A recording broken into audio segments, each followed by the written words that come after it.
I don't know why I'm telling this story today. Maybe because I finally have the courage. Maybe because silence has become heavier than the truth. Or maybe because someone out there still has a chance to pick up the phone that I didn't. My name is Nia, and this is the story of my father's last voicemail, the one I ignored.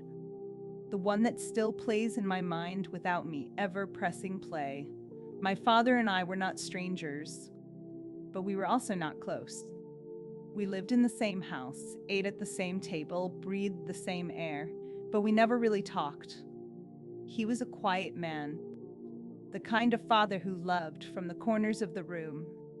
He didn't say, "I love you," but he fixed my broken toys, cleaned my scraped knees, and stood up for me in ways I didn't understand back then. He was not perfect. He was tired. Life had worn him down in ways I didn't notice until it was too late. As I grew older, I pulled away. Not because he hurt me, but because I thought I had all the time in the world. When you're young, parents feel immortal. You think they'll always be there, sitting on the sofa, coughing lightly, asking if you've eaten. You think there will always be another morning, another phone call, another weekend to visit. I wish someone had told me the truth. Time does not slow down for guilt, and it doesn't negotiate with regret. The voicemail came on a Thursday morning. I remember because I was running late for work, holding my coffee, and my phone buzzed with his name. Dad. I stared at it. I swear, only for 2 seconds, but those 2 seconds are now the heaviest moments of my entire life. I didn't answer. I thought, I'll call him back later. I thought, it's probably nothing important. I thought, he'll understand. I'm busy. When the call ended, I saw the little notification. One new voicemail. I didn't open it. I told myself I'd listen during lunch. Then I told myself I'd listen after work. Then tomorrow. Then someday. Days turned into weeks. And weeks turned into the moment I regret forever. The call came at midnight. Your father has been admitted. I don't remember how fast I got dressed. I don't remember the drive. All I remember is walking through the cold hospital corridor, my hands shaking, my heart refusing to beat normally.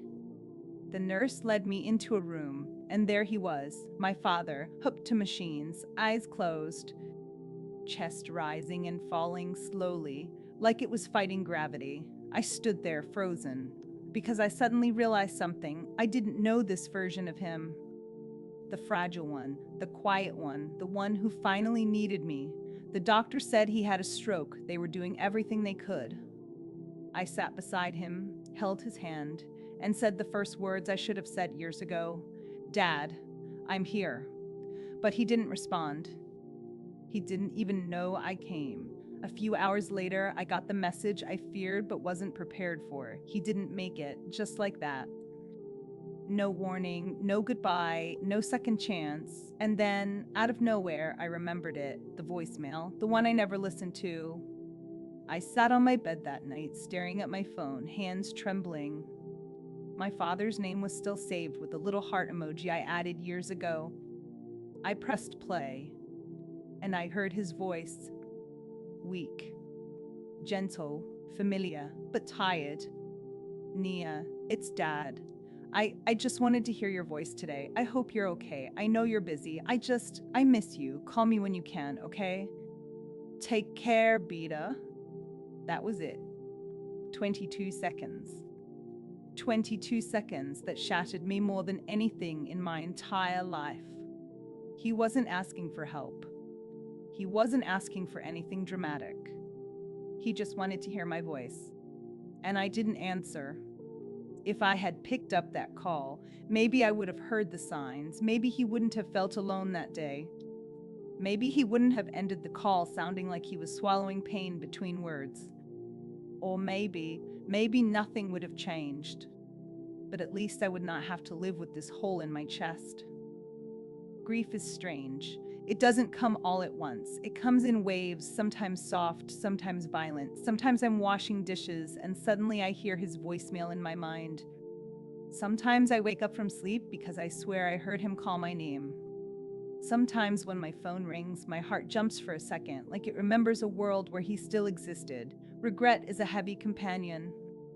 It sits on your shoulders, it whispers in your ear, it teaches you lessons you never asked for. But here's the truth I learned the hard way: parents don't need big things. They just need us, our voice, our time, our presence, our love, even in small amounts. My father wasn't asking for a miracle. He wasn't asking for hours. He just wanted a few minutes, a call, a conversation, a moment, and I didn't give it to him. Sometimes I sit in the balcony with a cup of tea, his favorite, and imagine him sitting across from me. And in that imaginary world, I tell him everything I was too young, too proud, too busy to say. Dad, I'm sorry I didn't answer. I'm sorry I didn't listen. I'm sorry I thought you would always be there. I'm sorry for every message I replied late. I'm sorry for every weekend I cancelled. I'm sorry for assuming you didn't need me. You did? And I failed you. But I hope wherever you are, you know that I love you. I always did. I just didn't know how to show it. And you know what hurts most? He wouldn't even be angry. He would just smile softly and say, "It's okay, Beta. I know you love me." Because that's how parents are. They forgive us before we even apologize. After my father passed, I made myself a promise. I will never leave a call later for the people I love. I will never let busy become my excuse. I will never assume tomorrow is guaranteed. If my mother calls, I answer. If my brother texts, I reply. If a friend reaches out, I check on them. If someone needs me, I show up.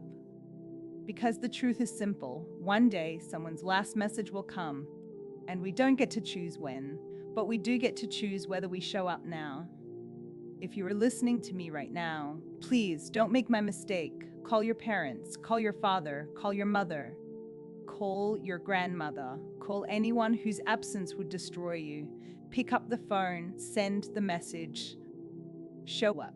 Not tomorrow, not later, not when you get time, but now, because one day the phone will ring, and instead of their voice, you will hear silence.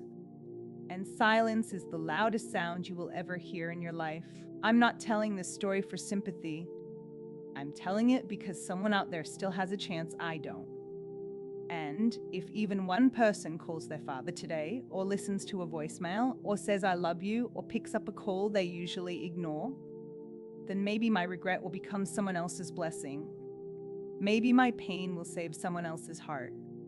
Maybe my father's last message will mean something more than my guilt. I still have the voicemail. I haven't deleted it. I don't think I ever will. Sometimes, late at night, when the world quiets down, I press play. Nia, it's Dad. And even though it hurts, even though it feels like someone is squeezing my heart, even though it reminds me of everything I lost, it also reminds me of this. I was loved. Deeply, quietly, unconditionally. And that kind of love doesn't die. It echoes. It lives in memory. It lives in the lessons we learned too late. It lives in every "I love you" we say to the people still here. My father may be gone, but his last message still speaks to me every day. Call me when you can. And now, I finally understand. He wasn't asking for a call. He was asking for me.